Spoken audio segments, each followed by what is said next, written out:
Hello दोस्तों, स्वागत है आप लोग का स्टडी यूपीएससी में।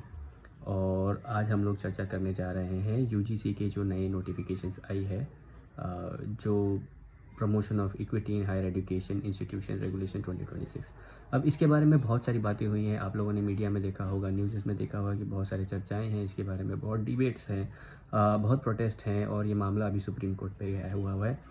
तो आइए जानते हैं कि ये क्या है। तो एक्सप्लिसिटली क्या हो गया है कि जो कमिटी बनाई गई है, जो नोटिफिकेशन जारी किया है, उसमें ये बताया है कि हर यूनिवर्सिटी कॉलेजेस में एक इक्विटी कमेटी और इक्वल अपॉर्चुनिटी सेल होगी, जो बनाना अब मैंडेटरी होगा। ये कम्युनिटी क्या करेगी, कास्ट बेस्ड डिस्क्रिमिनेशन जो है उसके कंप्लेंट्स को देखेगी और मॉनिटर करेगी। लेकिन ये एक इम्पॉर्टेंट बात है कि यूजीसी ने कास्ट बेस्ड जो डिस्क्रिमिनेशन है वो स्पेसिफिकली एससी, एसटी और ओबीसी के लिए रखा है। जनरल कैटेगरी के स्टूडेंट्स को इस डेफिनेशन से एक्सप्लिसिटली बाहर रखा हुआ है या फिर एक्सप्लिसिटली कहीं इंक्लूड किया नहीं है। ठीक है, तो ये सबसे बड़ा मुद्दा है।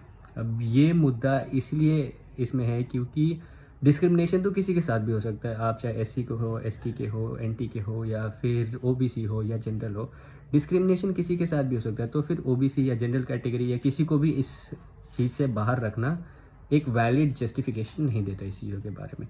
हाँ, हम जानते हैं कि ये सारी चीज़ें मतलब एक लेवल पर डिस्क्रिमिनेशन होता है, पर जो करता है या फिर जो नहीं करता, इन सब के बीच में भेदभाव करना ये उचित नहीं है।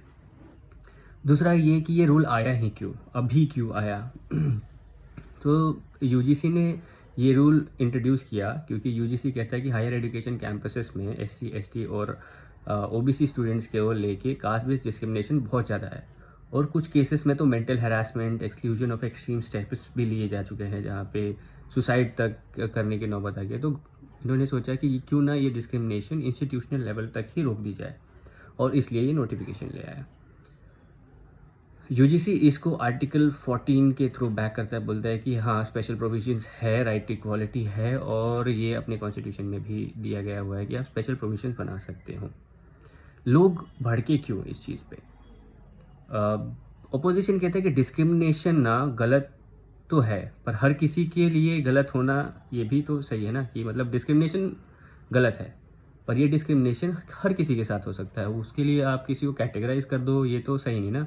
और ये जो रूल है इसमें सिर्फ एससी, एसटी, ओबीसी स्टूडेंट्स को ही क्लियर प्रोटेक्शन दी गई है, लेकिन जनरल कैटेगरी के स्टूडेंट्स के लिए सेम लेवल का क्लियर मैकेनिज्म नहीं है।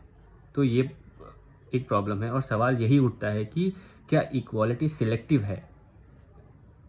और क्रिटिक्स ये बोल रहे हैं कि जो आर्टिकल 14 है, राइट टू इक्वालिटी, ये वायलेट होती है इससे। और गवर्नमेंट यानी जो सुप्रीम कोर्ट का इंटरवेंशन अभी हुआ, यानी सुप्रीम कोर्ट ने जब यहाँ पे अपना इंटरवीन किया और वो यही सारी चीज़ें चेक कर रही है।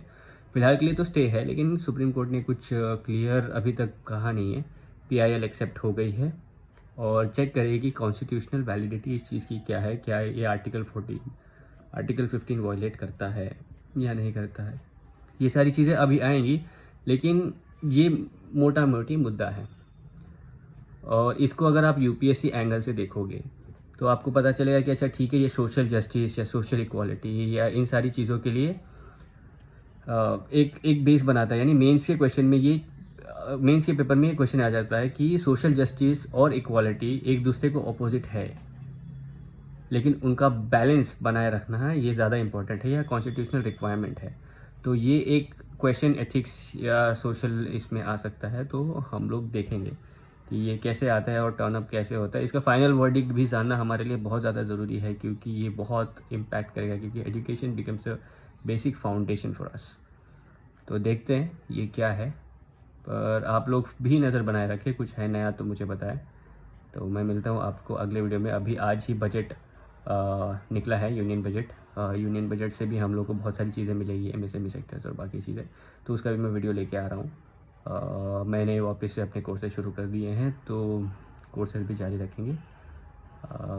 आर्ट एंड कल्चर में ऑलमोस्ट फिनिश कर चुका हूँ, आप लोग वीडियो जाके देख सकते हैं। मैं जोग्राफी शुरू करने वाला हूँ, देखते हैं। पर छोटी छोटी जो चीज़ें हैं, जैसे मैंने प्रॉमिस किया था आप लोगों से कि कॉम्प्रहेंसिव कवर होगा, तो मैं करूँगा। ठीक है, तब तक मैं मिलता हूँ आप लोग के लिए नेक्स्ट वीडियो में, चलता हूँ।